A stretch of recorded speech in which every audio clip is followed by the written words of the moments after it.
Monday, August 17th, 2020, Bladen County Commissioners meeting.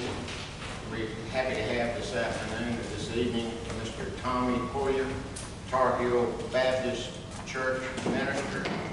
And as we stand, I would like for us to take a moment and remember and have a moment of silence. Here recently lost one of our colleagues, a good commissioner, a good friend, a good father, a good neighbor, a good educator, and just a good humanitarian. It's a big loss, a loss for all of us. So I would love for you to remember his family and him, and thankfulness for all the years of service that he's given us here in Bladen County. And at this time, a moment of silence, and then Mr. Purrier, if you would come forward with prayer, and then Mr. Mark, if you'd lead us in the pledge.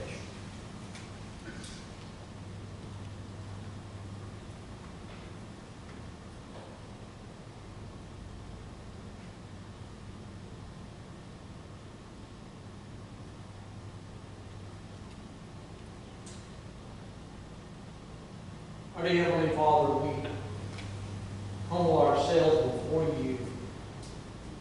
You are the Lord God Almighty, the creator, sustainer of all the universe. You have all power, wisdom, knowledge, and understanding. We are created by you, and we are created for you.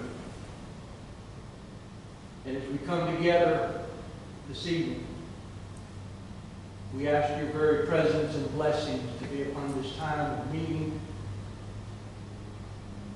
Lord, that you would give and provide the leadership, the direction that these leaders need to understand and to know and to follow. Lord, we come in remembrance of really an icon for Bladen County. Not many people here in this county that didn't know Mr. Priest. We ask you, Father, that you would bless his family, that you would comfort them and hold them ever so close in their time of loss and grief.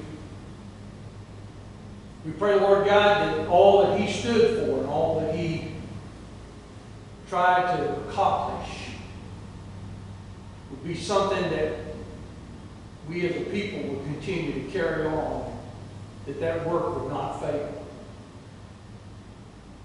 Lord, we know he loved people. He loved students. He loved education. He loved sports.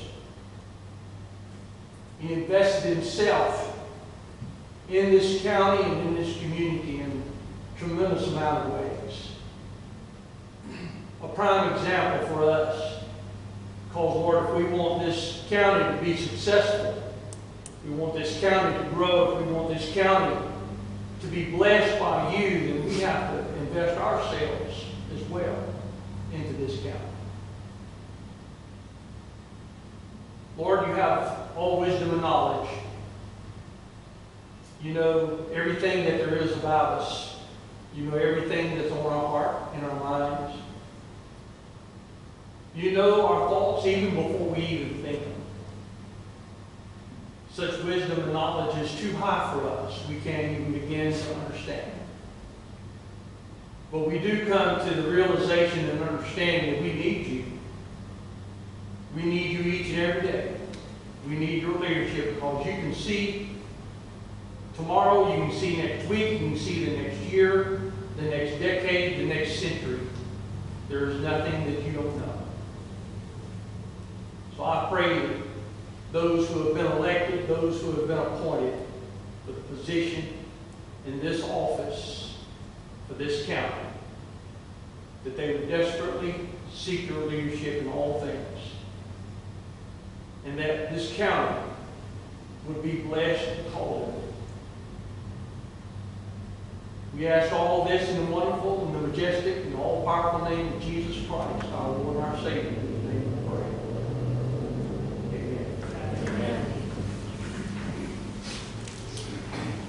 I pledge allegiance to the flag of the United States of America and to the republic for which it stands, one nation, under God, indivisible, with liberty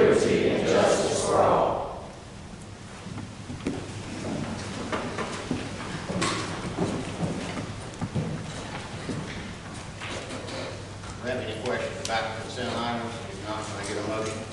Motion approved. Motion by Mr. Peterson, a second by Mr. Gooden. Any further discussion? All in favor say aye. Aye. Opposed? So moved.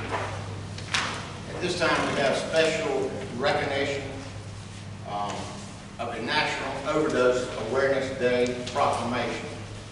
And here to receive the award in the presentation is William Sellers from East Point.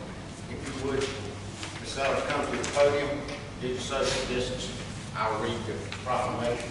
And Madam Clerk, you got it. You'll be happy. You go ahead and read it. National Overdose Awareness Day.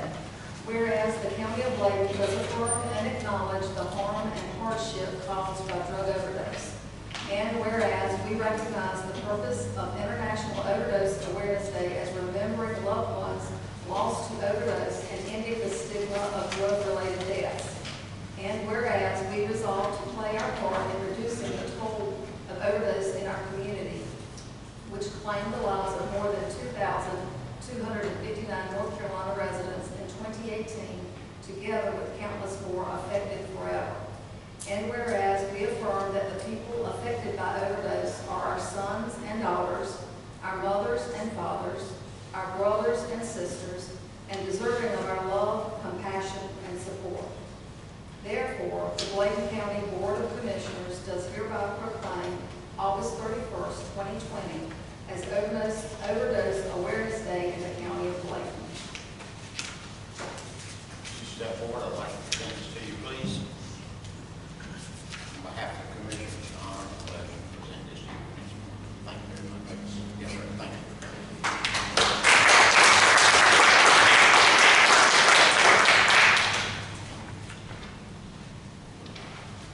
Individual delegation wish to address the Commissioners. Matter of interest to Commissioners, I'd like to start first, please, by saying, clearing the air so people will know where we stand as far as replacing Mr. Priest.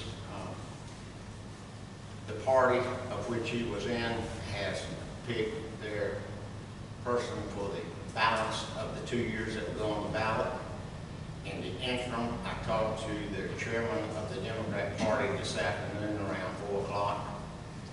Mr. Hayes will be getting to the Board of Commissioners, Mr. Martin, either tomorrow or next day, sometime this week or next week, a letter from the Democrat Party, their desire on who will serve, and from the point we received it to go on our agenda until the first meeting in December.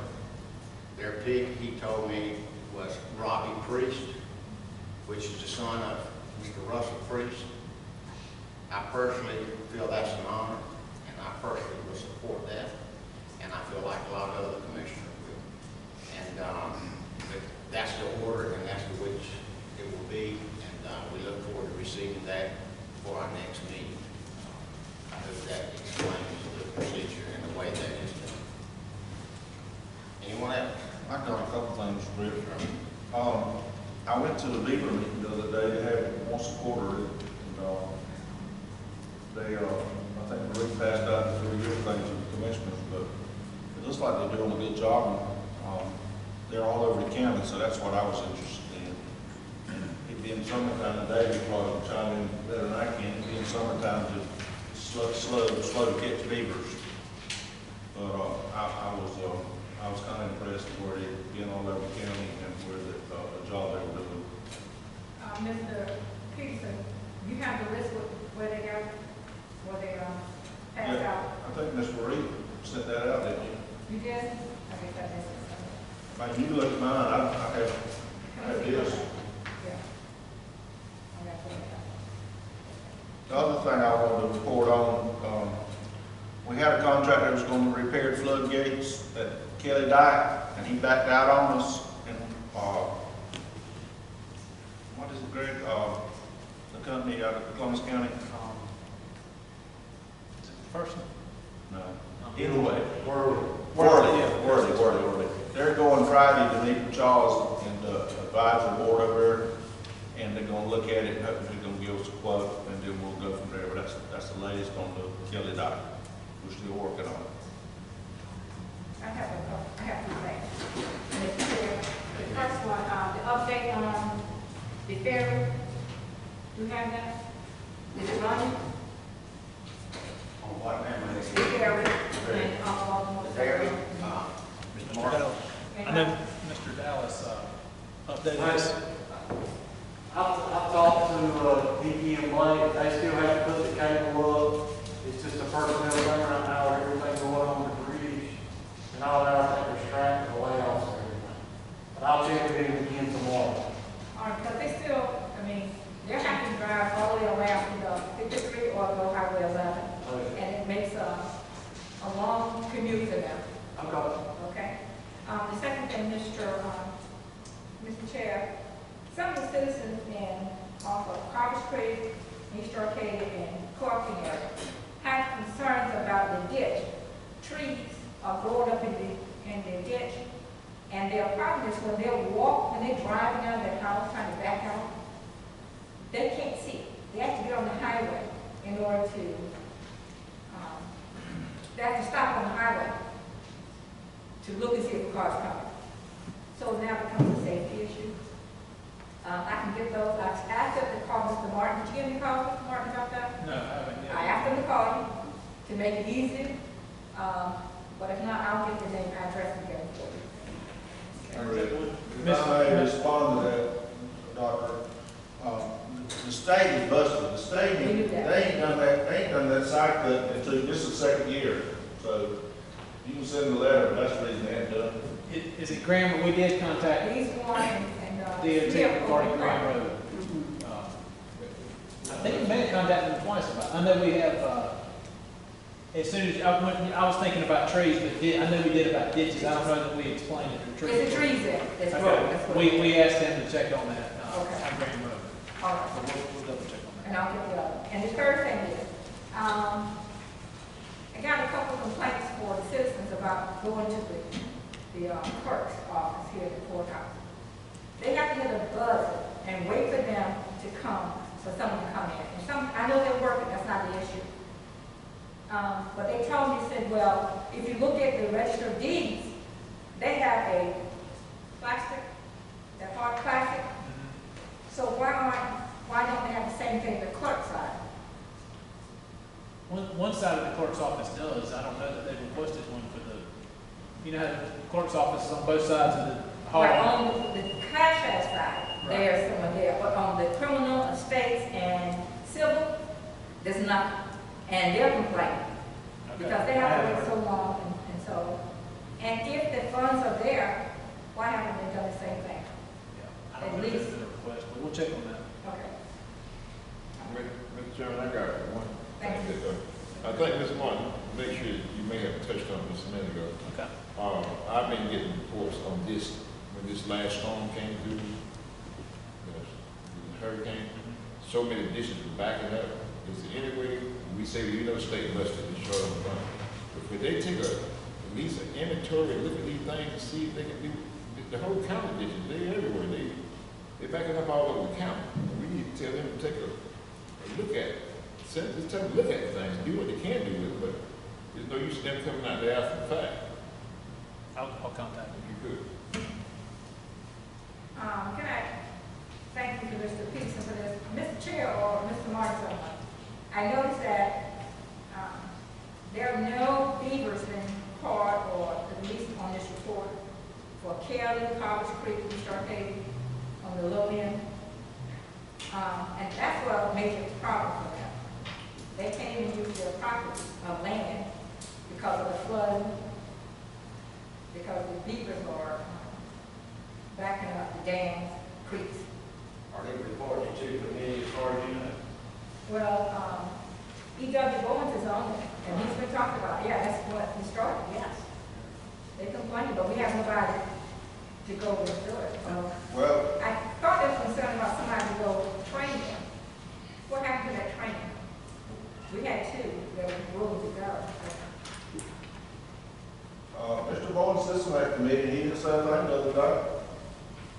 And they're going on, they want it's publicized and they want people to request assistance, so I don't know if they're asking, they're going out on request. Okay, could I, okay, I'll get my phone number, packages, That's also one of ours, you get a call. Travis County. Okay. Mr. Chairman, I got one other thing too that came to my attention since the storm came through. I know we get ready to look at the reevaluation process, Ms. Davis. Can we look at, I'm just asking, how is it looked at when a person buy a piece of property, put a mobile home or something on their house on it, and it's a perk, but they have to come in and spend $4,000, $5,000, $6,000 to elevate the property for the septic tank. To put it in, they have to build up that house. Do we look at the tax on that? How do we assess a person when they do that? Does the property value go up or does it go down? What happens with that property? But I know this other question you can answer later, but I would like to kind of give an explanation. Some of the people asking, when they buy a piece of property at the regular price, they got to invest another $4,000, $5,000, $6,000 to even move into the property. I'm trying to figure out how do we assess that property. It's all based on the evidence that you have, which is your sales. So, yeah, so depending on how, if you have evidence during those 3 or 4 years before revow, that states that land was at a certain, was bought at a certain price, then that's how it's assessed. So, you gotta have evidence. So you can't attach that to the system of your property. If it's a buildable lot, it's gonna be the same as, you know. So I won't give out evidence of that sale. I was just wondering, the reason I was looking at it, I know they said White Lake, when you go out into the lake, you have to do the same thing, you have to build it up. And they come in here complaining that they got to invest $75,000 to get the land up to standard, to meet code. And then their property value goes up according to that uplift they do. Do other people's property in lower places, they do the same with their property board. It's all about the sales. When it starts looking back. All right. Consider adopting a resolution recommending adherence to the Center of Disease Control and Prevention guidelines to prevent the spread of COVID-19. Can I get a motion on that? I'll motion that we approve that. A motion by Mr. Bullock, I'll second. have a second by Dr. Monroe Goins. Any further discussion? All in favor say aye. Aye. Opposed? No,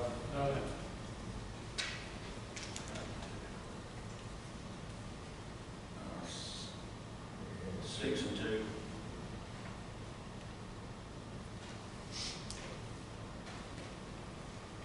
B, consider adopting a proclamation recognizing racism as a public health crisis. Make a motion. Got a motion by Mr. Cogdell, Second. second by Mr. Bullock. Any further discussion? All in favor? Excuse me. Sir, I have a question. I guess it's, I hadn't heard about this being, sorry, can you hear me? About this being a public safety issue or health issue, crisis. Yeah, health crisis. But I've done this meeting and I've spoken to a few individuals, and I was wondering, I don't know if this is even something, Ray, that we can do, but if we can ask Dr. Duncan if you might be able to talk about it as a healthcare professional and the director of our county. If you might be able to kind of explain what the research says as far as being African American and how that might play into healthcare issues. Is that something that you would be able to speak? I know it's kind of calling you, off the cuff, but if that's something you'd be willing to just kind of briefly fill me in on, and the rest of us also, who might be curious. Dr. Duncan, to you. So people from, as the proclamation states in live or were born in areas that have social determinants, such as where you're born, where you live, where you work, where you recreate, start out unequal. So one of the things that we have to realize is that Bladen County, living in a rural population, we start out a little bit underserved as a general population of all races and all genders. Because we don't have the advantages to healthcare facilities and providers of some of the metropolitan areas who don't have access to the monies, the transportation, any of those things. So as far as your declaration, some of this language is some that has been in the National Public Health Association as far as understanding how the underserved have sometimes difficulty getting to the services we provide. As far as public health, I think we have taken a step forward and recognized that with all of us have diversity issues, we all have implicit biases based on how we were raised, where we live, where we went to school, what kind of opportunities we have. Every single one of us have implicit bias. The public health, a long time ago, requires, there's one government agency that requires cultural sensitivity or diversity training annually, because we recognize that there are discrepancies in underserved populations. And it's not just in the African American population, it's in the general population in a rural area, but certainly is recognized in our Hispanic population here in Bladen County. There are some disparities if you look at male versus female. It's more than just a African American issue.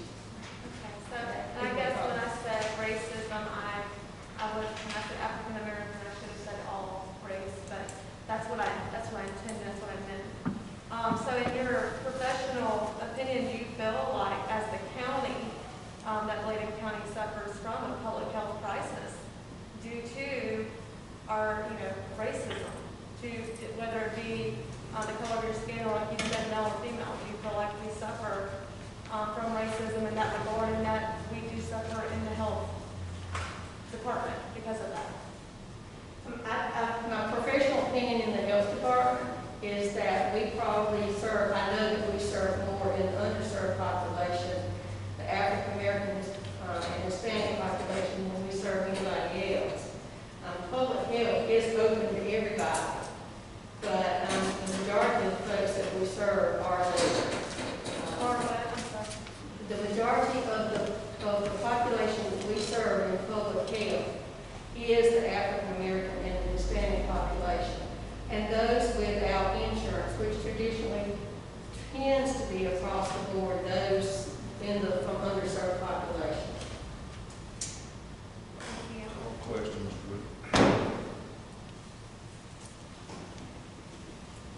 Call for a vote. All in favor? Say aye. Aye. 1, 2, 3, 4. No. 1, 2, 3, 4.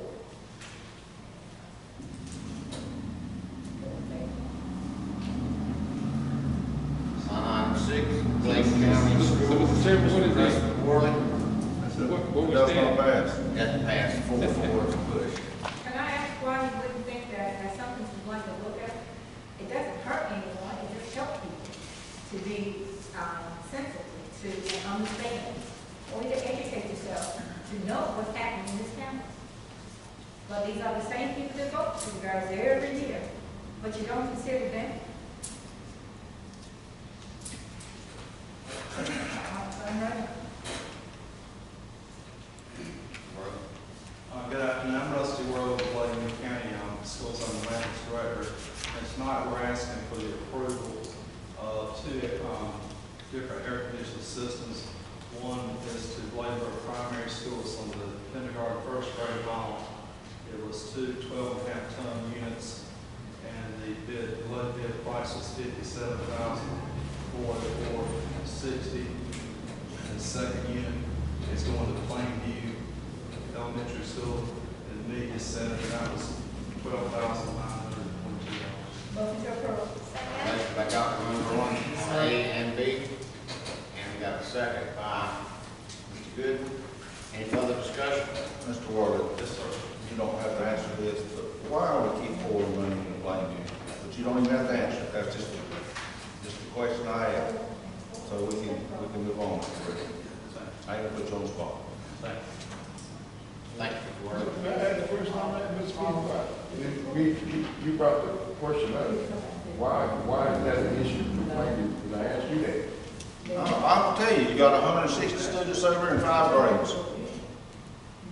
But what is your Do the math. I'm saying, what is your remedy to it? What do you think the remedy to it It's the is? same thing we done with Booker T. Washington. What's that? Moving. Moving where? I don't know, it's not my place to make that decision. Revenue Department, Renee Davis, come forward.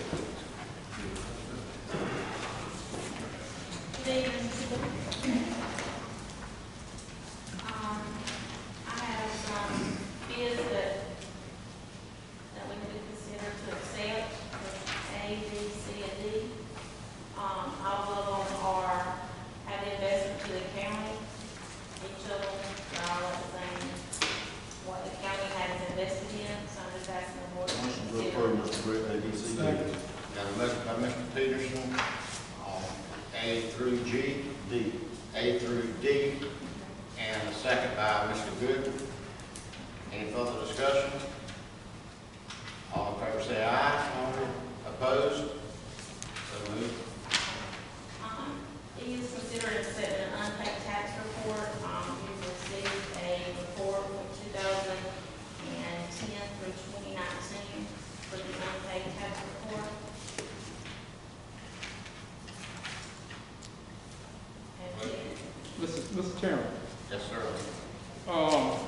I looked at the report here, but I don't understand all your terms and everything. Could you give us a little briefing on it?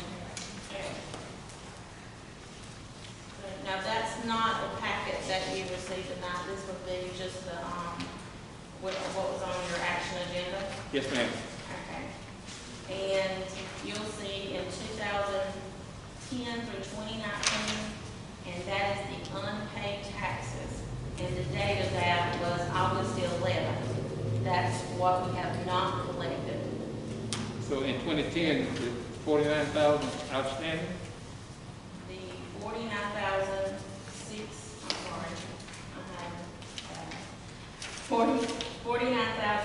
49,691.27 Is outstanding. is outstanding Yeah. as of August of August 11th, when I read this report. Now, when you move on over to the total 72,000, That includes your late list and assessments, other stuff. so This that, is, so all that, we're talking about is just the taxes. but 72,000 is actually what's owed to the county. That's with interest and assessments. And assessments is with your landfill, solid waste fees. Okay. Your interest, it goes to a different. All right. We're just talking just taxes. So the total is $2 million? Yeah, for 2010 through 2019, it's 2.2. Okay, thank you. That's on E. All in favor say aye. Opposed? So moved. I have one question for Mr. Chair. So if it's 10 years, what happened? We just still work? Your 2009's taxes, if there anything that's unpaid, that will fall off. Oh, I got it. And so you don't do no action against them? You can't buy law, you can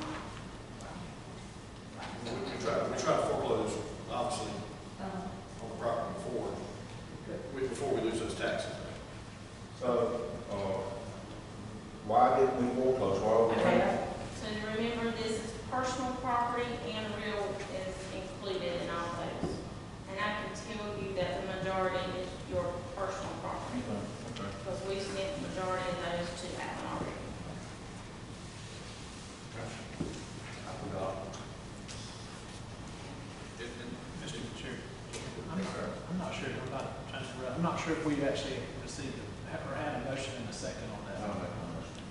On E, On E, yes, sir. okay. Mr. Peterson made the motion. Second by Mr. Gooden. We've had a discussion. All in favor say aye. Aye. Opposed? So moved. And it's considered adopted an order directing the tax collector to collect the taxes, which is your 2020 taxes that's just been sent out. Got a motion by Mr. Peterson, second by Mr. Privet. Any further discussion? All in favor say aye. Aye. Opposed? So moved.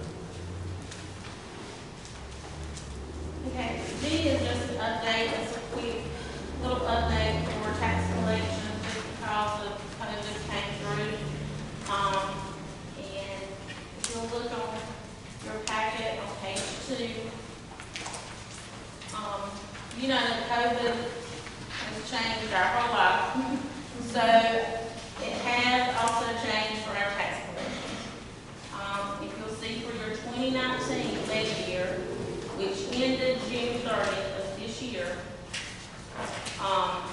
we had an increase, 42% of outstanding, of what we have left outstanding now, and that was as of June 30th, of what we had June 30th of 2019 and for the 2018 year. So if you'll look at the outstanding and then the percentage side of it, you'll see. That is due to COVID because our office was unable to use any normal collection remedies that we normally use. So, remember in March, we changed our advertising date to June 30th. I remember doing that. We had to kind of slow down or stop bank attachments, garnishments, and we're slowly going back into all of those remedies as we speak. But we kind of just went downhill from there. So just giving you a heads up on that. Can I ask a question on Yes. that? With people that, since we slowed down the tax collection rate and people are having difficult times that maybe finding financial difficulties, are you working with the other guys to try to get through? While some of them are laid off, and are you doing anything to try and assist them to get through that? Yeah, that was going to be my next thing. We sent out bills for our 2020 taxes. We sent out bills the second week of July. And with those bills, this is our second year that we've actually had vouchers. Now that's for your current year. That's so that you won't get behind. But if you are delinquent, then I really urge any taxpayers to come in and talk with us with a payment plan so that it won't be going 3 or 4 months of no payment. We have to have some kind of consistency or they'll never get paid and then it's going to end up what happened. So I do encourage the vouchers to be used for current, to get it paid before January, before interest. And then if you have any delinquencies, get those to the payment plan. And we can enroll them, come into the office, they can come in.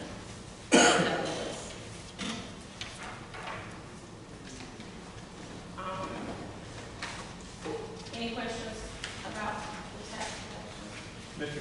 Chairman, if I may, I know Renee didn't point this out, but it's worth pointing out. And that is the positive trend that the tax office staff was making the previous 2 years. So you can see that in 2017, the outstanding levy was 6% less than it was in 16. And in 18, it was 15% less than it was in 17. So they were trending in a positive direction. Unfortunately, as Ms. Davis just said, COVID kind of slowed that down. So I just want to commend the staff. They're doing a very good job. Thank you. I wanted to just make you aware that county-owned property sales, that is the ones that have already been foreclosed at the courthouse sales, the county has now owned. We have a list.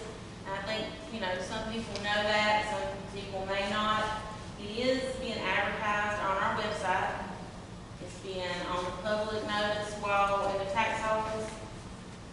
When it's advertised, it's in the Bladen Journal. And we have signs that if it's accessible to the property, we put a sign up. So get it out there, that we have these properties, and if anybody would want to be interested, go to the website and click on that PDF, and you'll have a list. It's always been updated. But we are ongoing selling those. I just have one question on that. Okay. When the sale price is so much higher than the assessed value, do you have a success on selling them? The sale price is based on your taxes that was owed, plus any fees that are, anything invested in that at the end of the sale. If the assessed, it could be, it was assessed in 2015 and it lowered, but they were still owing taxes even at that time in 2015. So your interest and any kind of fees were added. It's whatever the county's investment is. For example, if the sale price is $10,000 and the assessed value is $300, why wasn't that done earlier? Is it just because you have to go through that process? Or why we spend so much money and time and then the value is so low? Well, I do know that in 2015, when I became administrator, I did a lot of foreclosures, trying to catch up. So I'm still catching up on some of those. Yeah. And Mr. Chairman, Dr. Mungles, I can think of a couple of examples of that you just, situations like you just referenced. And it has primarily been related to mobile homes having been placed on that lot. And then the mobile home, and so taxes accrued, outstanding taxes accrued. Well, now the mobile home's gone, and all we have is vacant lots. Yeah, I can think of two situations.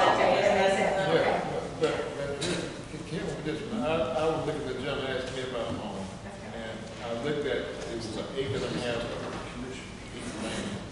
And there was a house there that was demolished and done tear down, rather than tore down. He looked at what an acre and a half of land was set for in that area. In comparison to that old house sitting there and all the back taxes, and it was like $7,000, $8,000 more than what you had to buy the land in this city that we was asking for the property. Did we assess this because the house was there, or just because taxes wasn't paid over the current time, or if it's like that, how do we handle that kind of situation? If there is, you're saying the house is already there, taxes are still, they were delinquent. Yeah. And then we foreclosed, we have a sale price, what the county has invested in it. But then we go back and see that it was demolished. Yeah, the house is all on the ground. And he said, the guy wanted to buy it, he said, I don't want to pay for something that don't exist anymore. How do we handle that? That's what Greg did, sir. That's what Greg just told you. Yeah. But that was a mobile home. That The was same thing, mobile home house, garage. So we either gonna get that through revaluation or taxpayers gonna tell us. And if we're not getting the taxes paid, then we're not getting the information from the taxpayer. So they need to wait for us to reevaluate the property before you try and buy it? It's not gonna come down. I mean, It's still gonna be we that wouldn't know dollar. unless that taxpayer came, or either we had to reevaluate it So when through you reevaluation, which is every 8 years. Revaluation's not gonna bring it down if you owe back taxes on it. It's gonna be the same. Revaluation has no part, no But plan. what she's saying is that's what would have brought the information to the tax office. It's in foreclosure status, and it's there with the house was sitting on in foreclosure. And now the house doesn't exist. You don't reevaluate that property. But do you still, the person still pay for the house, is something not You there pay the back taxes on the property. in order to get the property? Yeah. Okay, I know. That's been the board's practice, is to cover the county's That costs. makes sense. Well, I mean, if I may, Mr. Chairman.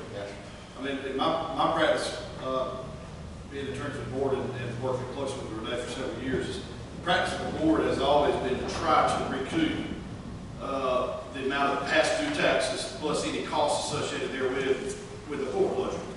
Of course, though, if someone makes an offer, comes, if the property's worth $10, or the county has $10 for beginning to end past due taxes plus costs in it, just for argument's sake, $10, but the property's worth $5, they can put in their offer to the board, where they will present it to the board, and then at that time, the board can agree to accept that offer or not. Okay. to get it back on the books, but I've very rarely seen, in my years of doing it, that the board has accepted it, because the practice is to try to at least come back whole. So the county taxpayers are back home. Just like I think the last A through D here, you guys pretty much came back whole on these, correct? That's correct. Yeah. That was already heard this asking. I was kind of curious because he was asking a question. This is it came up. I was reading. I was asking. He was looking at a piece of property. He looked at the land at the back side. He said he looked what everybody else land was back of that. There was a house sitting there. The back taxes on it in foreclosure with no house on it. It's down on the ground. He wanted the property, but he said he didn't want to have to pay the extra money for all the fees and everything. Now I was trying to figure out how you count that. So he could just make you an offer. If it's county owned, if you're sure it's under a county owned, Yeah. or not through a foreclosure that Allen may have. I think it's county owned. Okay. Yeah, but it's like Alan said, you can make us an offer, but these boards in the past, and this board has never accepted anything going in the hole on some of these properties. So that can be broadcast and put in the news and everything to make us an offer, but that don't mean you're gonna get the property now. So don't build up folks' hopes there that you're gonna get the property just because you make an offer. So I don't know, Mr. Brett, if we wouldn't want to look at some of this property that we got so much in, and we know that we can't sell, maybe we have a auction or something. That's what I was We trying do to something like that just to get it back on the books and go ahead and take our liquor and go home. That's what I was But saying. Tennessee is not to lose money on this property. When you talking along the lines, I'm saying maybe we just need to look at some of this stuff, and just get this unloaded, put it back in the tax, but if you can't, nobody's gonna buy it. Okay. Renee, Yes, sir. if that person owes you taxes on a piece of property and it's got a trailer house on it, he moves the trailer house, how can he get a permit? They are supposed to come to our office, pay any delinquent taxes on a mobile home, and get a move-in permit. However, it is done very seldom.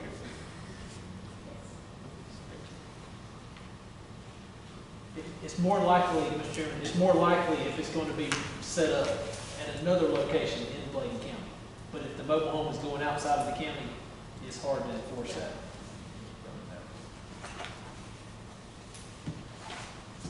Any more questions about county owned? The next page is upcoming foreclosure sales. These are the ones that actually are through the attorney or they're the courthouse sales.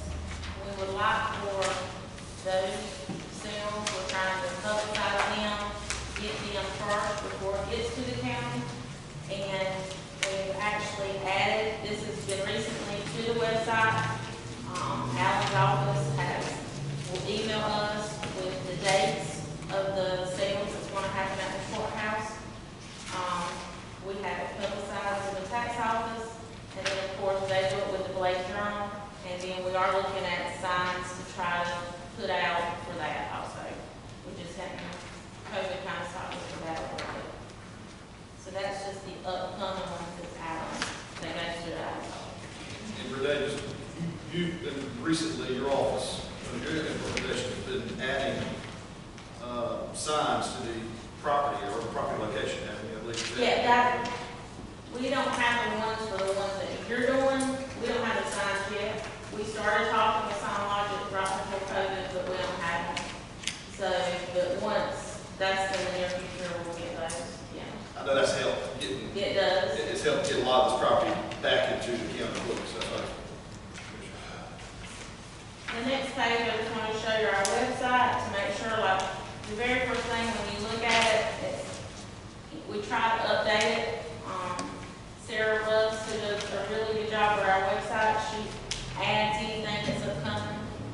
And you'll see the upcoming tax foreclosure sales, that's the second on the list, so that the public can see those sales if they are interested in going to the courthouse sales and making that offer. On the right-hand side, you'll see an FAQ. We've added that new to our website. That is questions that are frequently asked. That's all about the tax information, just the tax office itself.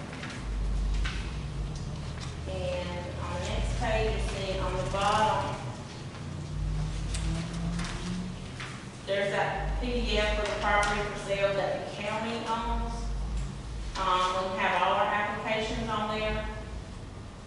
You'll also see at the very bottom, 2022 revaluation.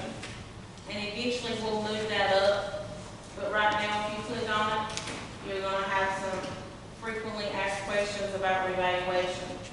So as it gets closer, we'll start putting more information for the public. We also want to look into pamphlets for the public, and so that the public will, I want them to know more and more, all they can about revaluation and why we have to do it, and let them be educated on about it, about the revaluation. So when it gets here, nobody will be surprised with the values or whatever. And if they have questions, they can always ask.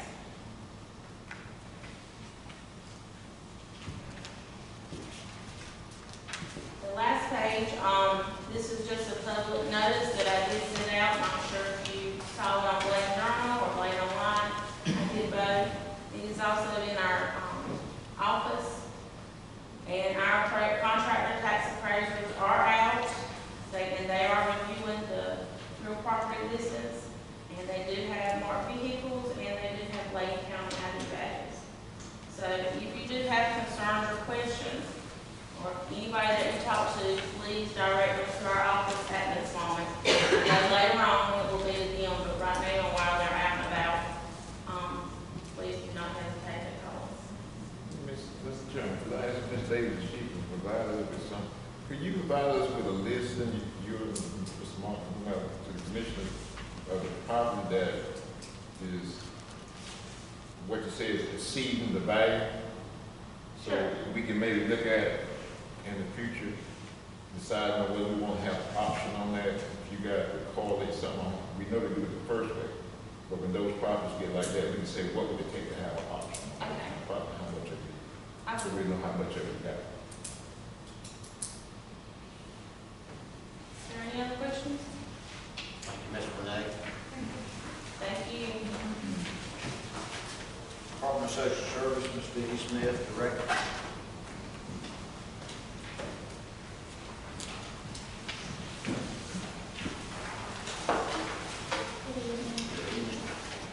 It's a little bit different tonight without the screens, so I'm probably talking to you about the charts. I think everybody got a copy of our July Medicaid audit charts. It is a snapshot for May, June, and July. And of course, just a reminder that our benchmark scores are 96.8 for eligibility. We have been notified that under the technical audit, that is actually at 90% rather than 96.8, so you'll notice that has changed. For our more than 1 year of experience, I just wanted to note that these employees, we have 2 of the 3 employees that are working in this specialty area for long-term care.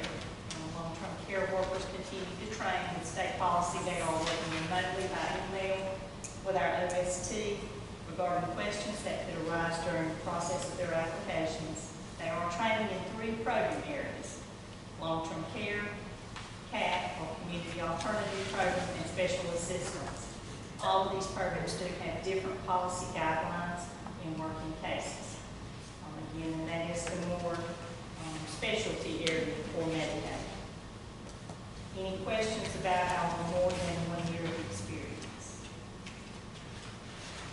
Are they lower than they normally be? Are they lower than they normally be? I say, aren't they lower than they normally would be? If They they're have been, and that is because we have we have 3 new workers for long-term care. 2 have less than 6 months experience, and we have 1 with just at 1 year of experience. We have had some discussion prior to the COVID situation of having some training at the county, but we've not been able to attend training due to COVID, so that's still on our agenda. Mr. Chairman. So most of the production on this 1 year of experience, most of that production was done at home? was done at home. Yeah. We have one worker who is at home. Just what, okay. Dr. Owens? Yeah, I was going to ask, I realize that COVID has made it kind of difficult just to get documents to even do some of these, especially the long term. Because I went from working with one person at Bladen County, and I can't help them. I mean, just so difficult, just to get documents. So I'm sure your employees are doing a great job, and I know it's tough. So I have to tell them to thank you for this. Thank you. So the technical is the one that you potentially can pay back. Now, eligibility is the one that Eligibility. potentially will be paid back. 90 is your technical, Um, which is, Well, yeah, I mean, all over the board. right. So what's the potential of having to pay back?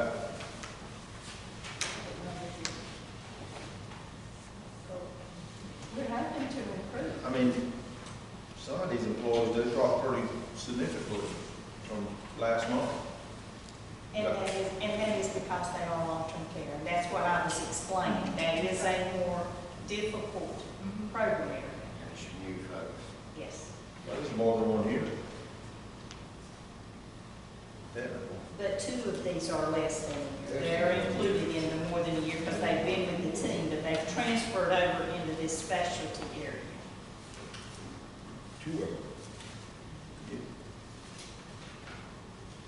There's 2 of them got less than 1 year. Yes. Well, they should be on the back page, shouldn't they, chart by themselves?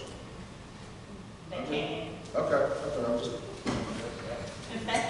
They have been with the department in a different program area and have transferred over to long-term care, which is the specialty area. Okay. And then for our less than a year, you'll notice that we have extended. We do have alphabet K and L that we have added.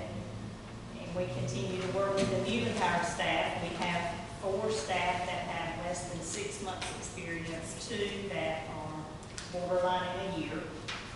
We've implemented a calendar of individual scheduled training time with the workers, with our lead worker in that particular program area. I got a question to ask. I'm listening to you. You're saying more than less than 6 months of experience, and when we was in before, the workers had more experience. Is that high of a turnover in this? Yes, division? turnover, yes, sir. What can we do to fix that? That's what I'm trying to figure out. How do you fix it? Like you can't keep anybody there. How do you fix it? That's a hard question to Is it answer. more money to entice them? Is it working hours too long? Money would probably be a great factor. It is a hard program.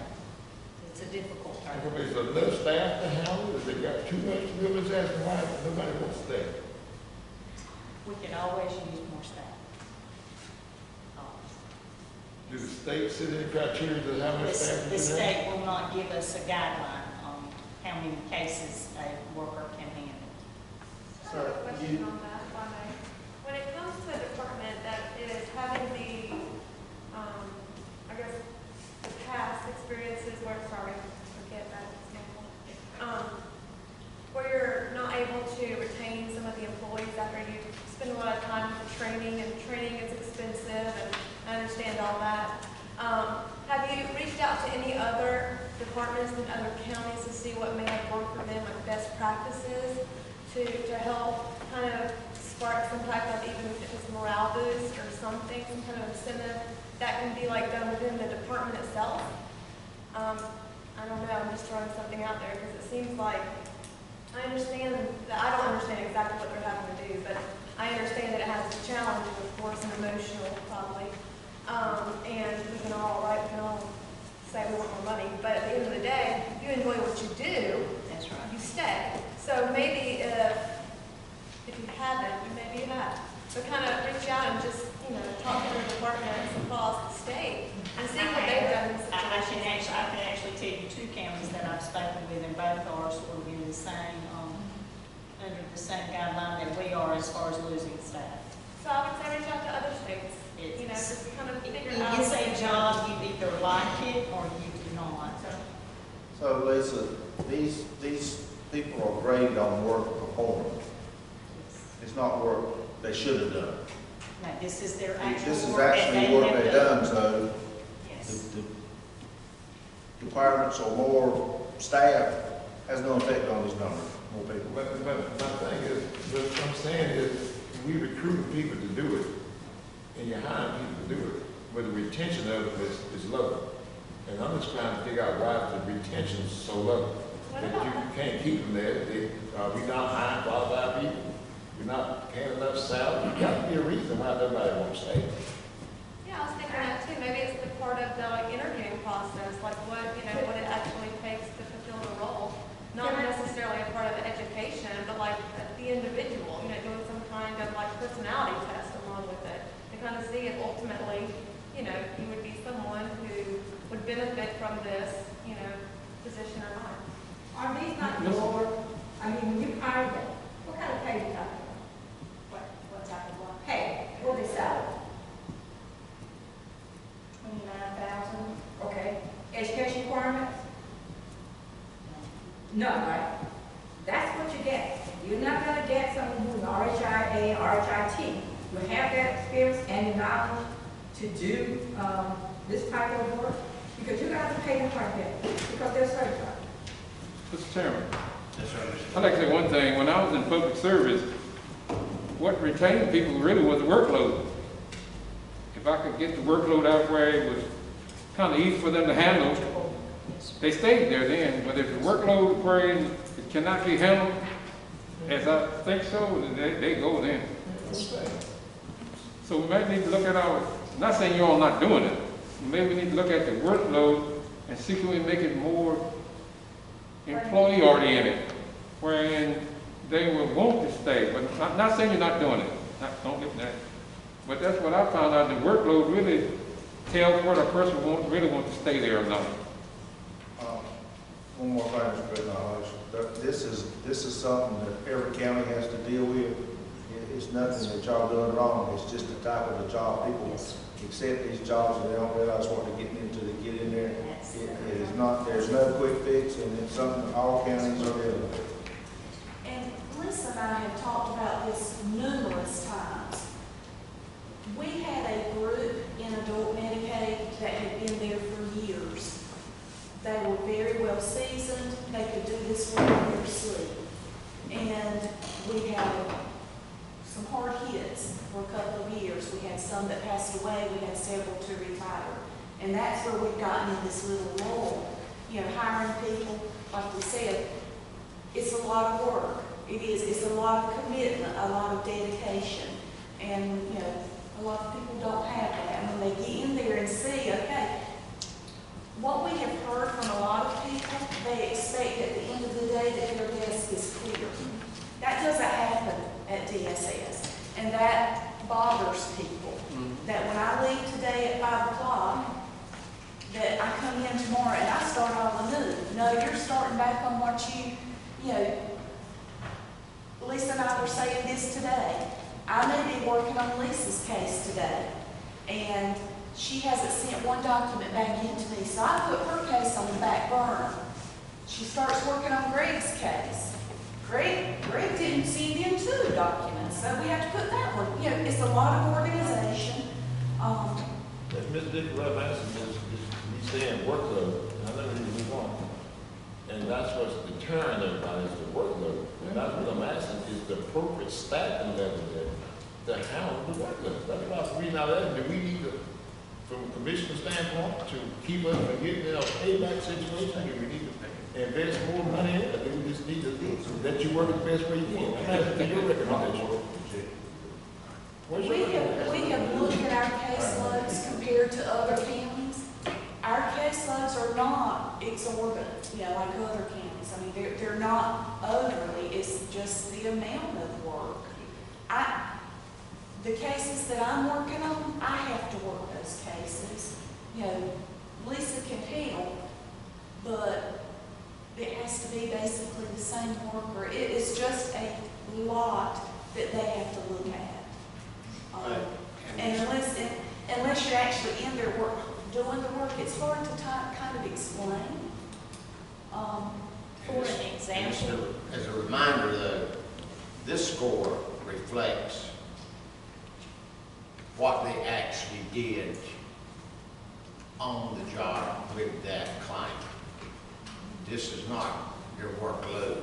This is the work that was performed that they were actually graded on to get these scores. Now, it could maybe roll off to the high pressure of so many people that they got to see that would reflect their work performance to get the low score and expedite it quicker. But a lot of that's driven by the state and funds available to do it as well, which is out of our control. And y'all's too. Just God bless you and do the best you can. I'm praying for you today. In speaking of the long-term care, I just want to add this just from policy. That's a 5-year look-back time frame. So when that worker begins working that case, they're looking at bank statements on every bank account they have for the past 5 years, reviewing information within a certain time frame, properties that they may have. There's a lot they look at. I see why they It's would not just stay a few things. there. I see why they won't stay. You like trying to get away. Well, then, if they work out a while, they make a lot of mistakes, because now they're tired of it. Because you can't find it, then you get it wrong, and then you have to go back, and that makes a lot. Thank y'all. Thank you. Dr. Terry, I come on up, come on up. I have something. Just wanted to report out to you that we are winding down our 2019-2020 single county audit. And just as we just mentioned, paybacks, we have been advised that we do have a payback. We actually have two. We have one that is $134 that came from failure of communication from a facility where they stopped their insurance, and thankfully we caught that very quickly. We have another payback that is not from the adult Medicaid area. It came from the Family and Children's Medicaid area of $8,500. This is where a family came in and applied for 2 programs within the agency. And they reported income in one program, but not in another program. So that is a county error due to the information was in the agency. This information was found at the recertification of the case. I do want to share with you, as we just said, things that we are experiencing here in Bladen County is not uncommon across the state. Last week on the director's listserv, there was a lot of chatter about paybacks. Medicaids, we are under a lot of scrutiny, lots of audits going on from the state level. We reported earlier in the year that we had the RETA audit. That's where 20 cases were being pulled by the state each month. We did that for 2 months. We went through that, no problems. COVID put us on hold and they contacted us. They started back August 1st. We have had 20 cases pulled. They reviewed 7. Everything is correct. So I think that things are getting better for us. With the payback, we have already identified the worker that had that payback. We've had coaching with her, and we've already added a process to our checklist that all workers will have to verify or go back through the system and look to see if families have reported changes to other areas in the agency.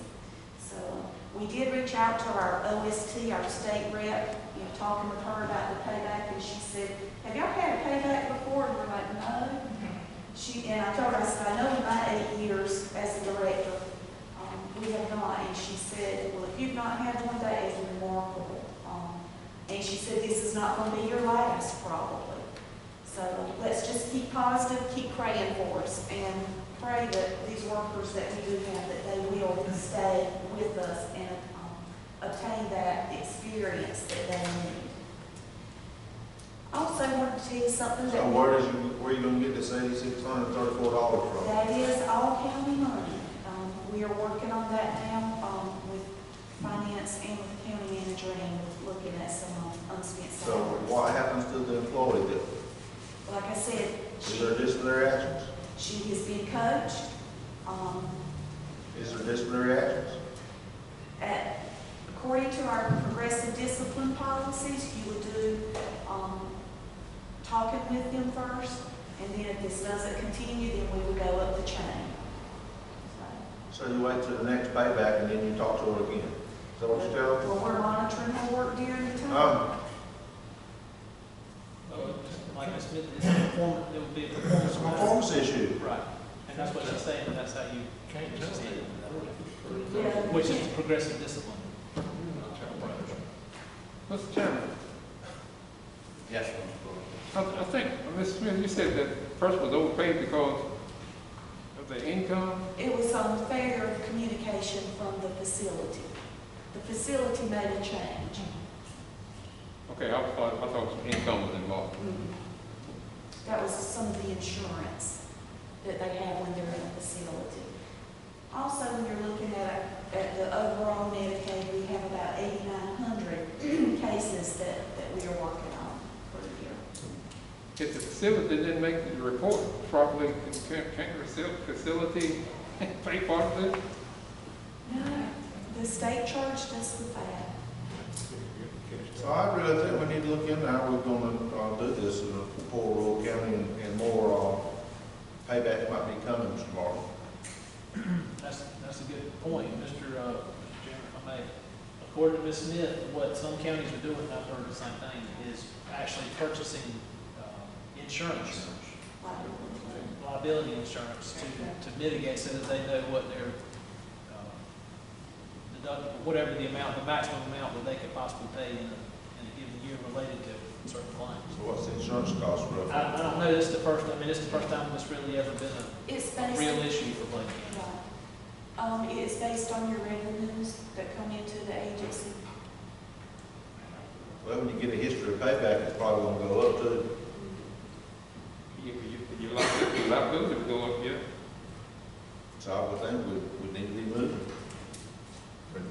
But doesn't that other segment that we just got through talking about, don't they have the possibility of paybacks on that too? The one that we just got through talking about? That's what I just reported. That's the same thing, right? That's what I'm saying, so you're gonna have that situation.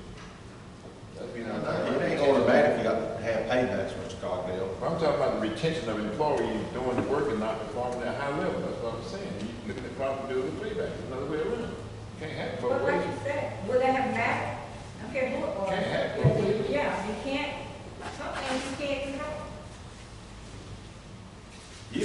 You can control the performance of an employee. But if the nursing home, whoever did not submit that paperwork or did something wrong, if they coded wrong or if they billed wrong, then it falls back on Bladen County. Falls back on the person taking the data.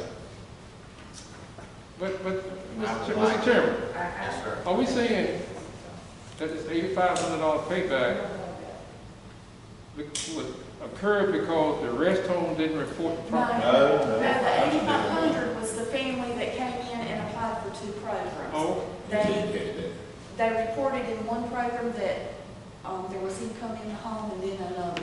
so your program don't cross-refer to each other?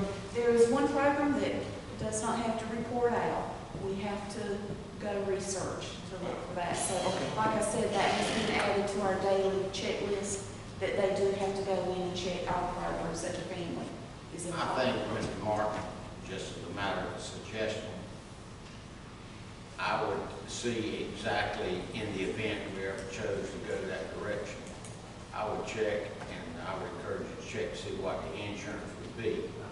For the simple fact, if we can't get the retention down and the turnover of employees, the likelihood of it happening would be greater.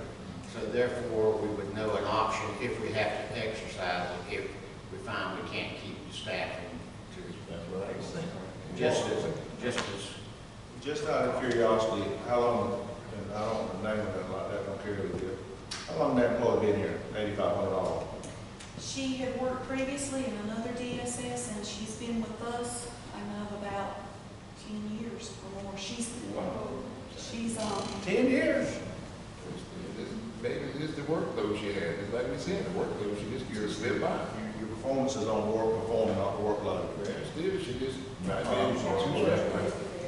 We'll check into that. Thank you, ma'am. Just on the last note, I did want to let y'all know that one thing that we were advised of today, that there is a COVID-19 medical assistance program that will start September 1st.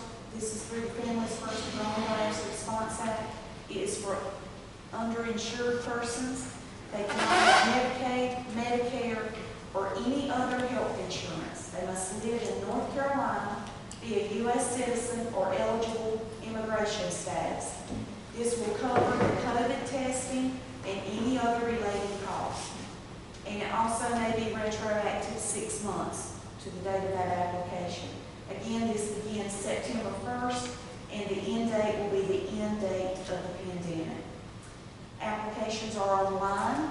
DSS will not locally process those applications. DHD, or Department of Health Benefits, will process those. Thank you, ma'am. Just wanted y'all to be aware of that. Thank you. Dr. Terry Duncan. Health and Human Services Agency.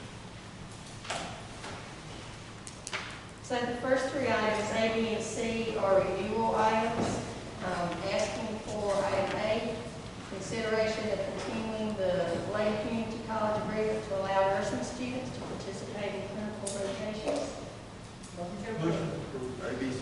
Motion by Dr. Goins. Second. Second, and first over here by Mr. Gooden. Any further discussion? All in favor say aye. Aye. Opposed? Do B and C together before we vote this week. Motion to approve. Second. Got a motion by Mr. Gooden, we got a second by Mr. Trivett. Any discussion? All in favor say aye. Opposed? So moved. Thank you. D? Update regarding COVID 2019. We have some pretty good news. We have moved to at least a leveling and a little bit of a decline in some of the metrics that will move us from phase 2 to phase 3. Statewide and in the county, our number of positive cases are beginning to level and decline. The number of hospitalizations is beginning to level and decline. The syndromic cases, those are COVID-like symptoms when individuals present to an emergency department. Those were a little bit on the increase, but we are moving in the right direction. Another good indicator is the state is looking at, for us to move forward, that we have 5% or less of positive cases of all of the tests that we have. So they give us a daily counting of that. On Friday, Bladen County had a 4% positive rate. That's down from a 1.25% and then 18 and 15. For a couple of weeks ago, we were running around at 11, 12%. The last 2 weeks, we run around 8 and 9%. We realize that some days there are more testing days than others, but this looks at the number of tests for that day and the number of positives. So on that same Friday, the state had a 7%. Did I expect that to increase a little bit? Yes. To give you an example, Columbus County in the middle of the week was at 5% last week, and on Friday they were at 15%. So what do you think we did over the weekend? Did we maintain or did we? We went up, but only to 6% on Saturday and Sunday. The state maintained at 7%.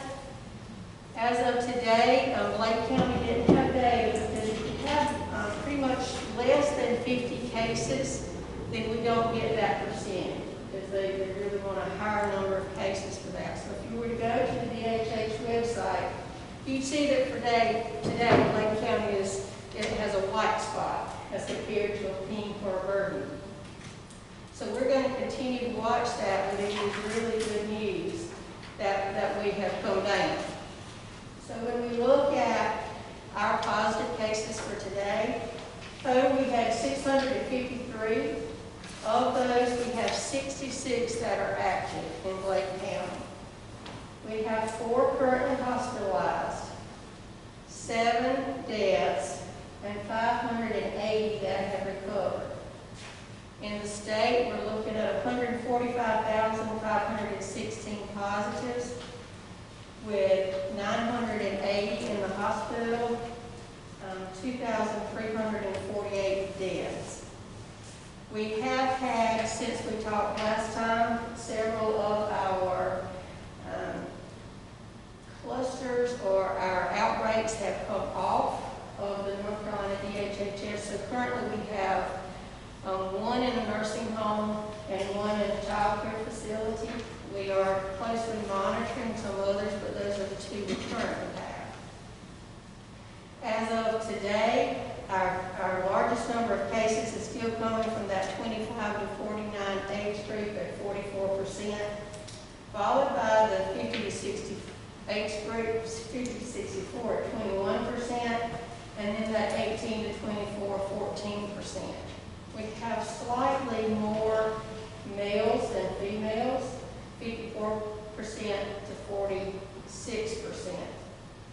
Our Hispanic group now is at 47%, and our non-Hispanic group at 53%. To break that down a little bit further, the African American group is at 22% of our cases, the white at 42%, and then other at 22%. In the county, working with state agencies, we are looking to increase our testing sites once again. Champ 101 program that offer testing at White Oak, Kelly, Baltimore Center. Champ 2.0 is supposed to come on in the next week or 2, and we're on board to get some help with testing there. Additionally, we are working with a regional task force to look at some long-term care facility consultants to come in, not only when you have an outbreak, but before, to help more in those that are the non-skilled. The skilled areas have done a really nice job. And some have the non-skilled, but to give them a little bit more help.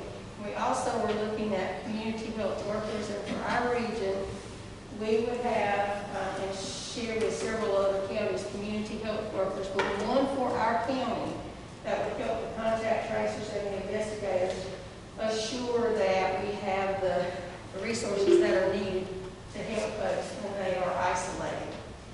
So what does that mean for us? It means that I told you I'm a sports person, and that we didn't know in that first quarter of the ball game kind of who we were playing and what defense we needed. So now we're in the second quarter, and we found out what the defense is. And the defense is wearing that mask and social distancing and continuing.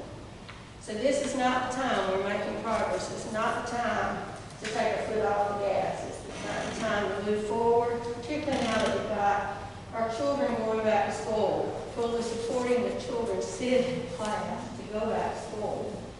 That we are able to live with the virus and go about our social activities outside of work. Also understanding, again, that what we do at work, we have the opportunity to take home.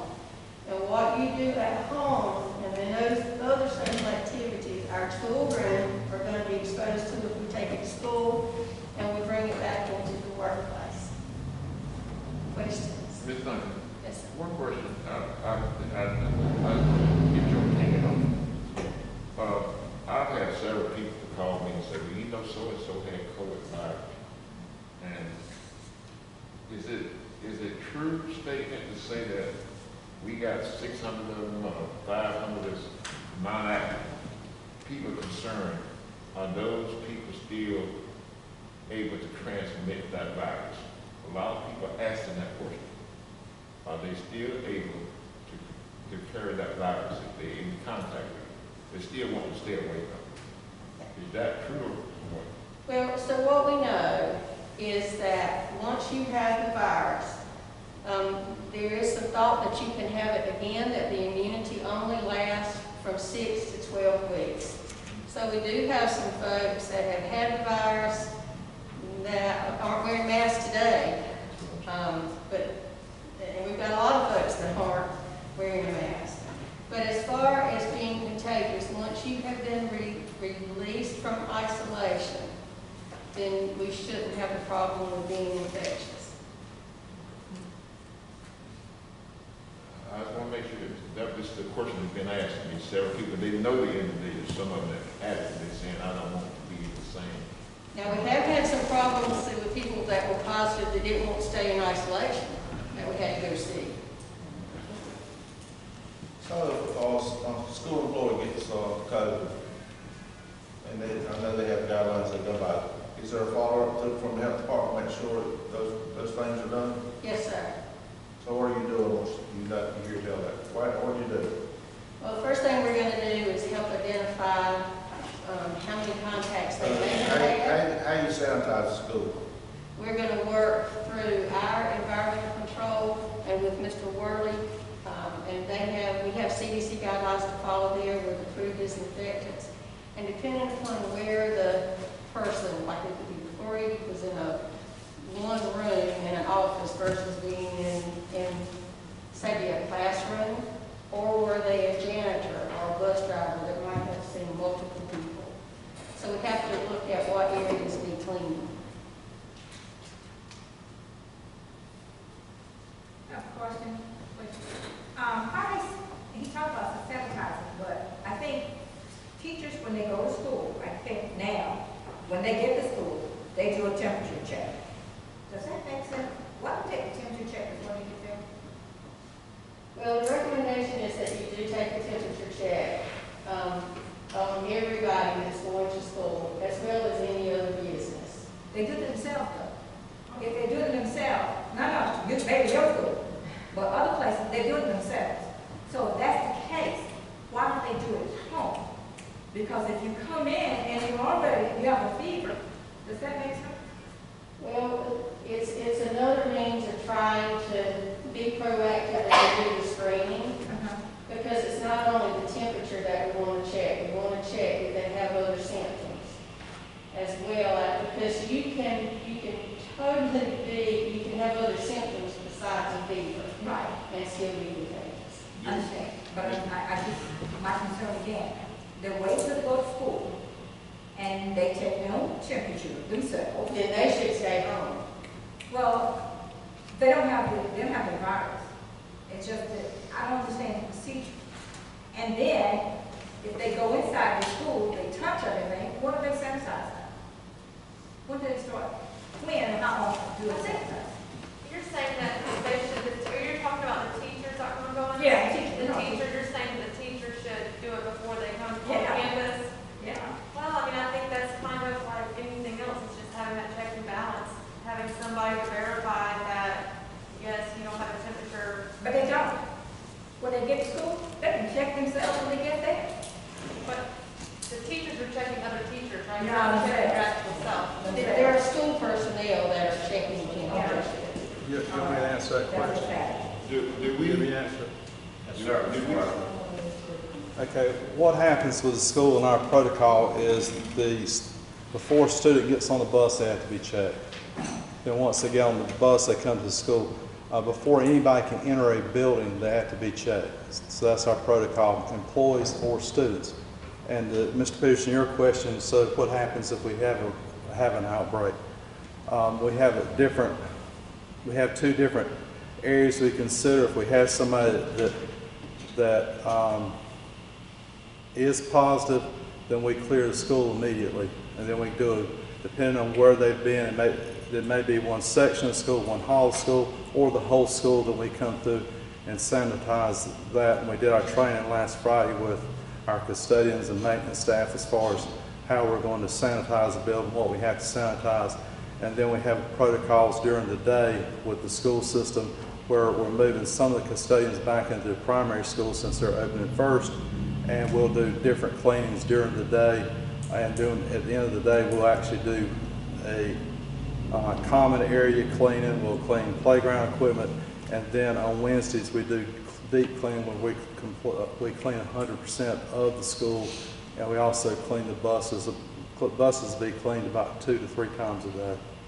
And the reason I asked what I did, I was told the other day that someone went home for lunch and they got a call and said, don't come back. Someone's tested positive.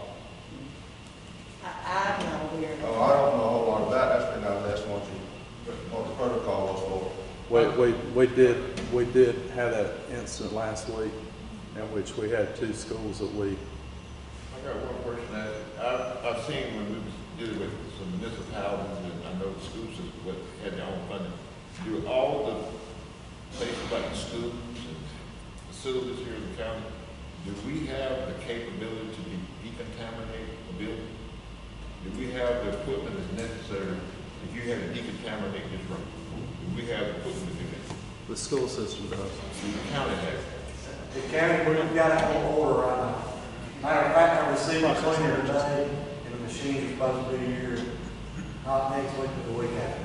But all the schools, y'all do have it, where you can decontaminate it? Yes, sir. Okay, I just want to make sure. We have different protocols as far as, if we had an incident today where someone got quarantined, we went in and cleaned, so we did that. But if it's, we've got the suits, we've got the respirators, we've got the machines to clean, we've got the chemicals to clean with, and it just depends on how big an area we're cleaning.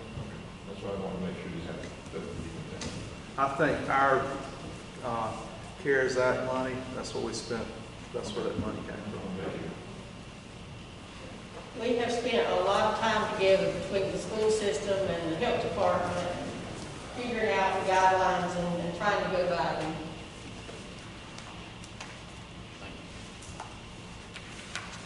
Finance Department, Lisa Cole. Good evening to each of you. I would like to review the dashboard for the month ended July 2020. As you know, this is the time of the year when we have a lot of rollbacks back to the prior year, the revenues we've received and the expenditures that are made. So right now, you might not be able to compare July to July from last year. So it all depends on the timing of the situation, but I will review what we have done so far. On the revenues, we collected 4.8%, and we spent 6.7% on the general fund. On solid waste, we collected 11.24%, and we spent 4.65%. 911, it shows 0. We did collect money in July, but unfortunately that was to roll back into June, so it shows nothing there. And we spent 2.62%, and the water were at 8.07 and 1.99% spent. On good news for you, we did receive our FEMA money. We got 75% of our FEMA money, almost $400,000, so we were excited about that, and that was from Hurricane Florence. So I'm still pushing for our 25% to get that one reimbursed. On another note, I want to give you some more good news. We got in just this week the sales tax for the month of May. Article 39, which is local sales tax, was up 18.16% over the same time period last year. So what we've collected so far this year versus what we did last year was up 18%. That was good news. Article 40, which is the state sales tax, was down 2%. That's not too bad. Not considering what we actually budgeted, so that was good. Article 42 was up 14.41%, and Article 44, which is based on services, is up 6.71%. So that was a positive thing. Any questions on that? This kind of makes sure I'm understanding. The year prior to this year, we had that decline. That's what the state was telling us our projections would be. We got back to pretty balanced where last year we know we had a decline. Right. We got back from where we was at the prior year back on that same range. We're higher right now on 3 of the articles. So one of the articles is still lower. Okay. Any other questions? Okay. I think that Ms. Coleman, if I may add something to that. Okay. We don't need to fool ourselves though about some of the sales tax. True. You go to Walmart, grocery stores, all the big sales that they had, and where the consumer was really buying hard. That's where a lot of that growth was. Well, and Maria and I have talked in the past that what we're hearing is that it might slow down now because of the stimulus money's gone and the unemployment's gone, so things might slow down again. And as the church says, if you need a witness, you just got one. I'll tell you, what went up has dropped. Is it coming back down? It's coming down now. Yeah. And it's like you said, due to the stimulus checks and all that. So, reality. No money. Thank you. Yes, ma'am. The Lord. What's the matter, sir? Mr. David Howe.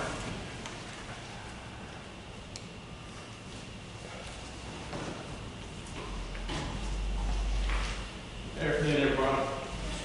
Just want to kind of give you an update. Back in April, something came across my desk from some instructors I work with at Bladen Community College. It's an opportunity. I talked to Mr. Martin about it, talked about Duncan about it, and Ms. Kathy Gantz also. It was a grant opportunity through SAMHSA for EMS. This grant focuses on rural EMS training.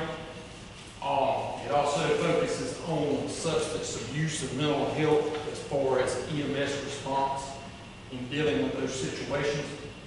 And it also involves EMS as far as the community health and wellness piece of it. I'm pleased to say that I found out August 5th, we were awarded $199,000 from this grant. This grant will be used to focus on mental health education for EMS personnel as far as mental health crisis patients, citizens in the field. It will be used towards substance abuse education as far as responding to citizens with any type of substance abuse issues. We're also looking with this program, when we built this grant, a possible community paramedic program using one of our existing paramedics on staff. The community paramedic will focus on improving community health and wellness, identifying barriers to health care for citizens. They will refer OD patients to recovery services like East Point and things like that. They will also be used, like they have been in several other counties. We're looking at Onslow County as one of our main models. It's been a very successful program, decreasing overall health costs too with readmissions to the ED. So those are some things that this grant does give us an opportunity to look at. We will have to partner with the health department as far as the referral process, and we will have to partner with the opioid task force, which we've been working with them also on this process. I'm very excited about this because a lot of this revenue focuses on training too that is needed for our EMS people, makes better providers. We're looking at some advanced medical life support training, crisis intervention training for EMS personnel. We're looking at some FEMA instruction as far as how to handle mass casualty incidents and things like that. So I think it's a good opportunity to provide needed quality training to our people so we can provide better response, because our aim is improved patient health and wellness, improved patient experience, and decrease overall health costs, if possible. Any questions? Mr. David? Yes. This community paramedic, have y'all talked to the hospital? Yes, I've been meeting. Because they were at one time talking about doing basically the same thing. So I mean, it might be where you can, whatever your money you got for, might be, you can stretch it out 2 or 3 years if they want to contribute and help you. I had talked with Dr. Wells back in 2018 about this program, and we were kind of in the planning stages, and then of course she left, so I haven't approached them. Well, Stephen is the guy. Okay. And he called me with it. Okay. Mr. Howard, this will be a positive impact on the community paramedic salary? As far as what do you mean? I mean, would it impact their salary, improve their salary? We're still in the infancy stages of it. Like I said, this program is, we're going to use the existing paramedics so we don't create an additional salary on the county right now. I mean, as far as from the program, can you use that grant money towards the salary? Yes.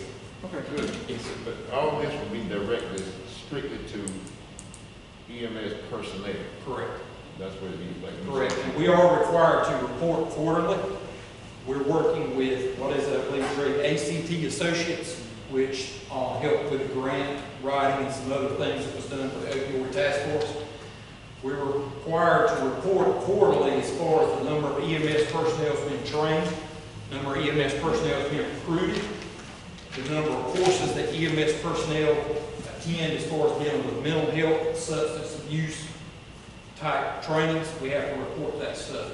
Then at the point, once we implement a community paramedic program, we also have to report the number of referrals this paramedic has, the number of cases that the paramedic is dealing with. Because the overall goal is to try to bridge that barrier where patients may have a barrier to health care. We're going to try to bridge that if we can.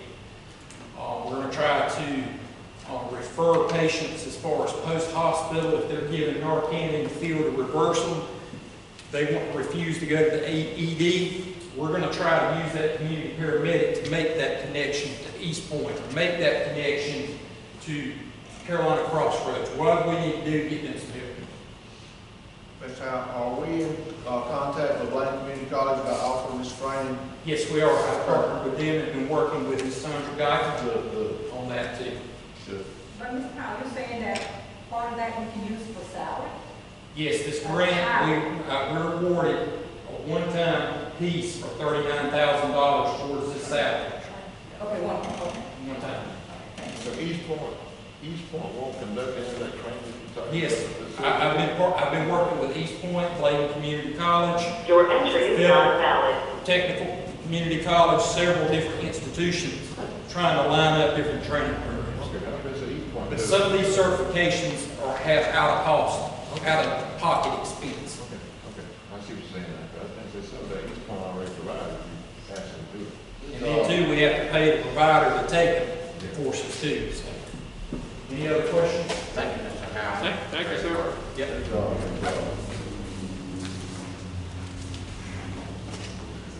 Consider entering session of Bladen County Board of District Board of Directors by Mr. Peterson.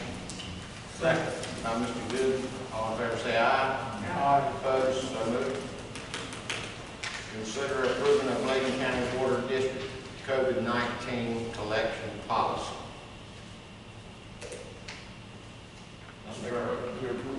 Second. Can we hear a little bit about it? Yes, sir. Thank you for having us Yes, tonight. sir. The Governor's Order 124, which was issued on March 21, went into effect on March 21, required all utilities to suspend cutoffs, suspend penalties for past due accounts at that time, and would not allow us during the period of the executive order to collect any revenues from cutoffs or past due amounts.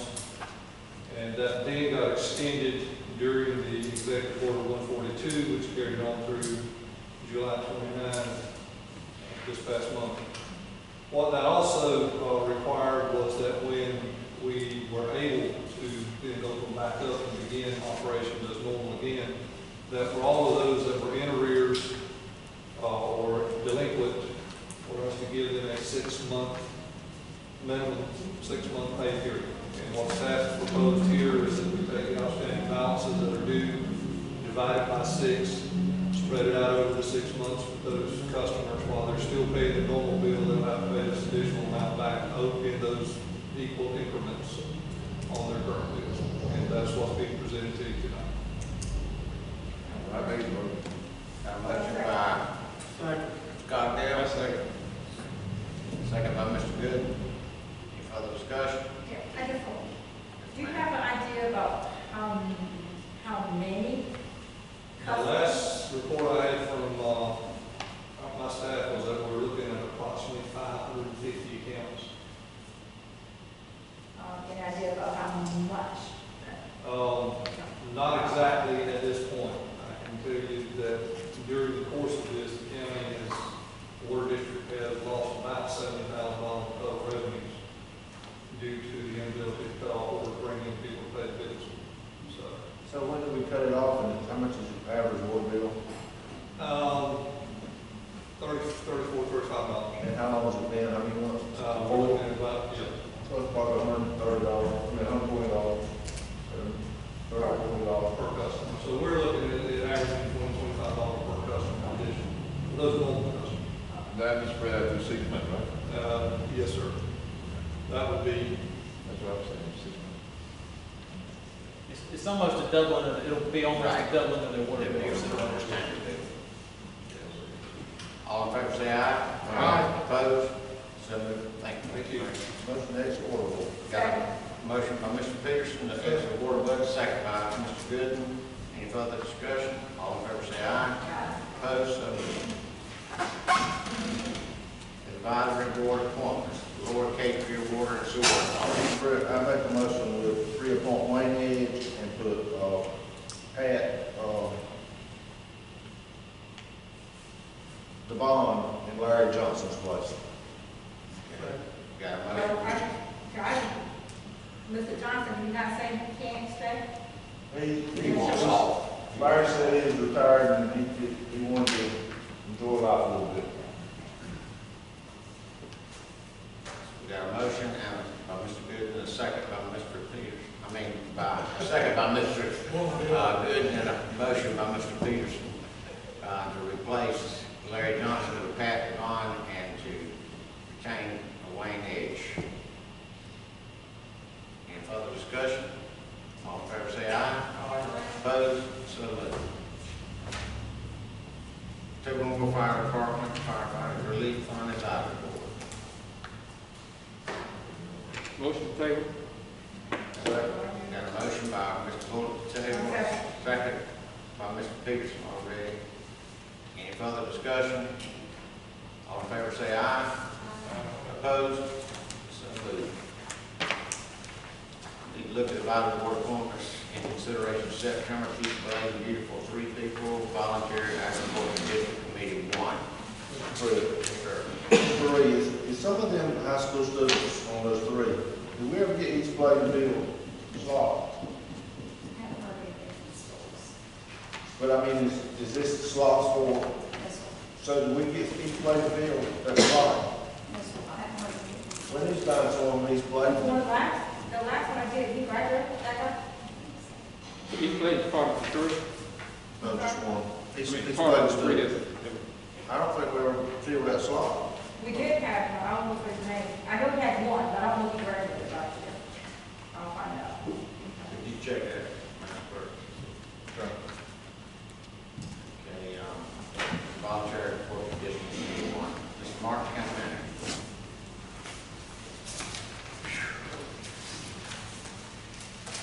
Mr. Chairman. Good evening. I will try to be brief. I'd like to briefly review the calendar with you for September. And point out that on Tuesday, the 1st at 8:30, the ministerial association will meet at, I'm not sure, I guess they're still meeting now, but I really haven't heard, I don't think we've had a formal meeting on that, so I'm not sure if that group's meeting personally or not, or in person.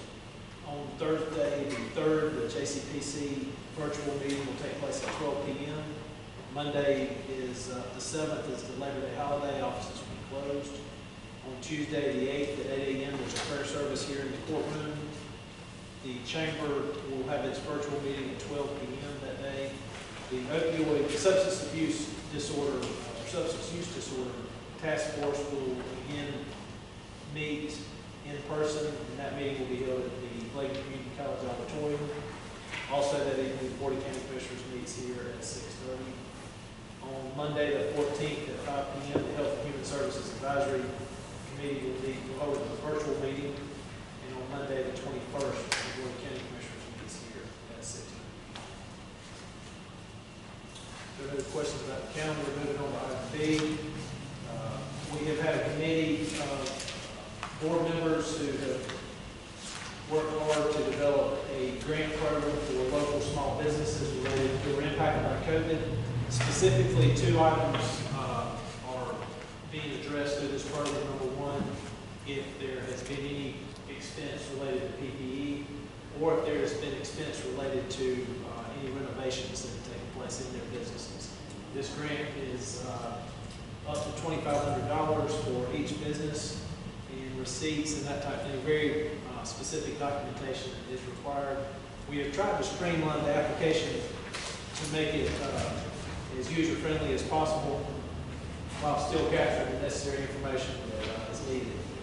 But we had this on the agenda for our meeting 2 weeks ago, however, we didn't meet, so we would like the board to formally approve this if you're so inclined. Got a motion by Mr. Peterson, a second by Mr. Gooden. Any further discussion? All in favor say aye. Aye. Opposed? Thank you very much. Mr. Rock, could you give, if you can't maybe Lisa, can you update of how many we got and what we're doing to move forward with this, probably good information. Yes, sir. Thank you. We've received 13 applications. However, a number of those applications have not been specifically related to the types of, the purpose of the program. A lot of them were more related to just lost revenue and that type of thing, so not quite as specific as we need to be. We have developed a checklist that we try to hit the 4 or 5 most common issues we're seeing, and we try to check to make it easy to send back to them to let them know what is needed. So I do want to remind you, this is a first come, first served basis, and applications are being reviewed on a rolling basis. However, we do have a hard deadline of September 1st. So, Mr. Martin, so they have to have proof of the receipts, show they have this, that's the. Yes, ma'am, that's correct. Okay. Just because when the county's audited on this, we'll be required to be able to. So they can't say, well, I want to have the plastic bag, kind of, whatever it's called. Yeah. They need to purchase it and bring in their receipts. And I do want to thank, I know a number of you have reached out to businesses, and we appreciate you on that, so please continue to do so. I also want to let you know that you recall we have a second round of money in addition to the 782 that was initially received by the county, a second amount of 630. So a total of just over 1.4. We have identified, and you'll recall the towns are eligible for 25% of that. Lisa has been working closely with representatives from each of the towns. However, it appears at this point we do have a balance of about between what we've identified as existing expenses and the 1.4. It appears that we do have a balance of about 400,000. So we shared that with department managers at the meeting today, and so there is still an opportunity for projects to be identified and funded. So we have a report due to the federal government. I think it is on September 1st.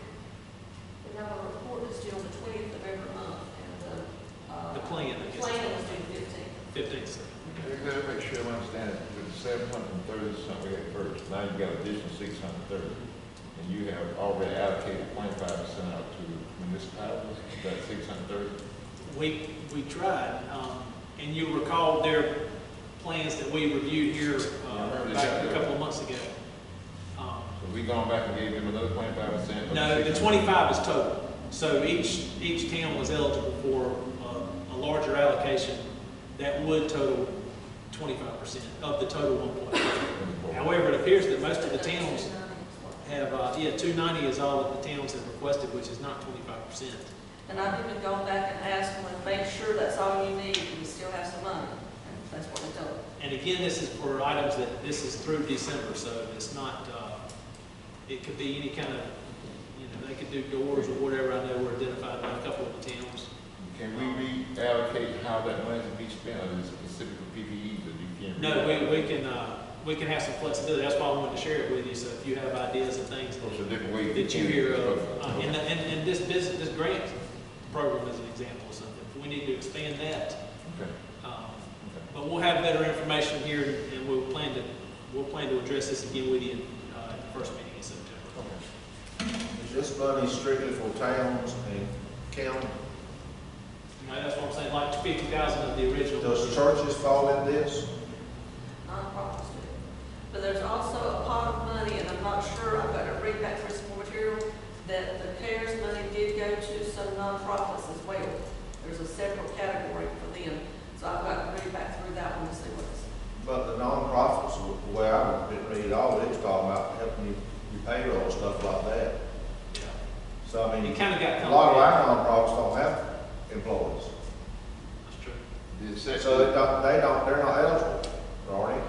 Not the way I read it. I don't think so. No, we'll check on We'll it. double check. Did the guidelines on the first batch and the second batch, did they change? It still should be the same, right? That latest, money that came in, I believe, are they comparing a certain time frame based on your receipts, the nonprofit I'm talking about, based on your receipts in 2019 versus 2020? I'm not positive. I haven't looked, I'm not. Yeah, I don't see how it could help us. Yeah, I think they're doing that. I don't know how it's set up anybody in Bladen County nonprofit. Because most of your nonprofits, what I looked at, they had more receipts this year than they did in 2019. So I mean, a good example is the Historical Society in Lumber. You know, they've lost their tenant during this COVID and all this stuff, but they have no employees, so I don't know.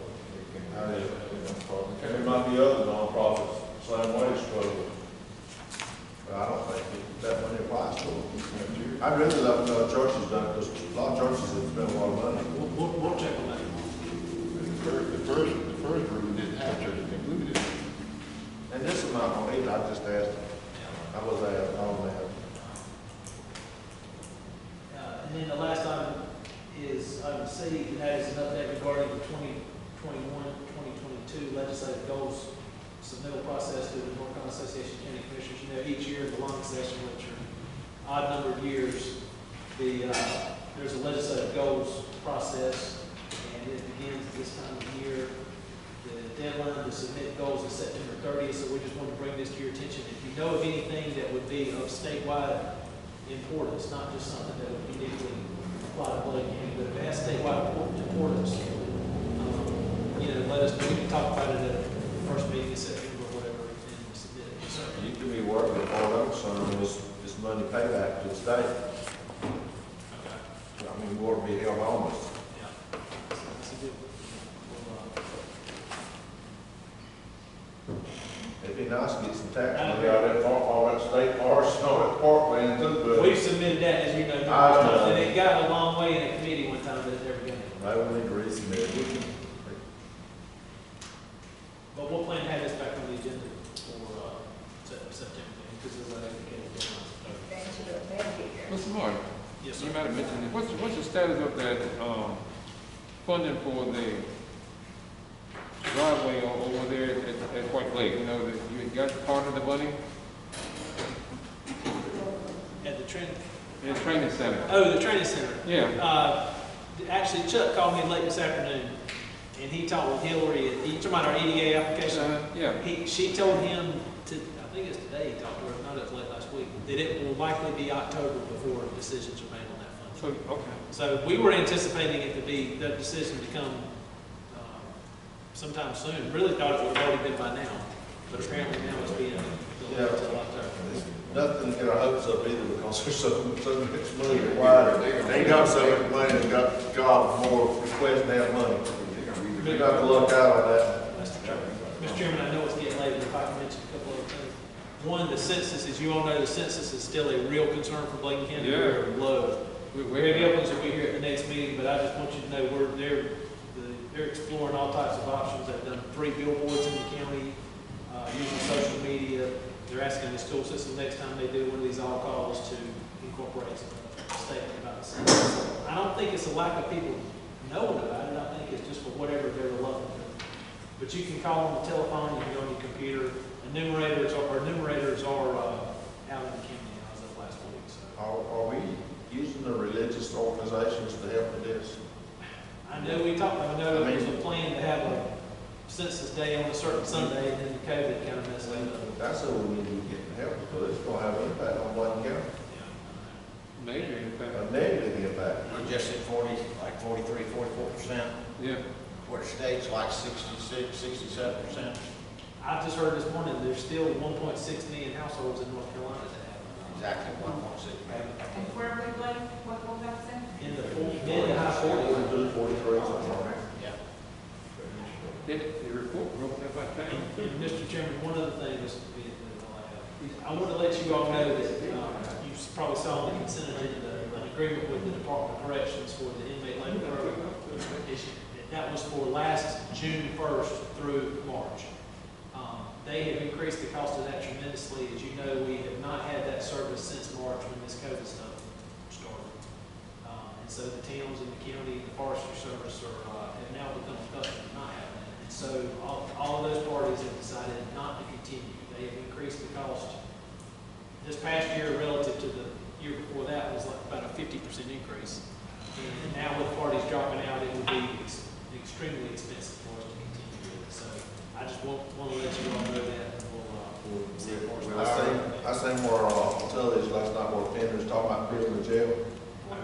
$45 million. Twice what ours cost. Well, And then I heard somewhere or another that last month we took in almost $100,000 on federal inmates. Yes. Just in 1 month. We've been averaging about 90 inmates a day at 75. The guy living in. That $45 million to build a jail, man.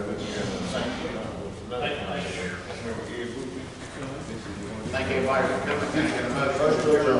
First,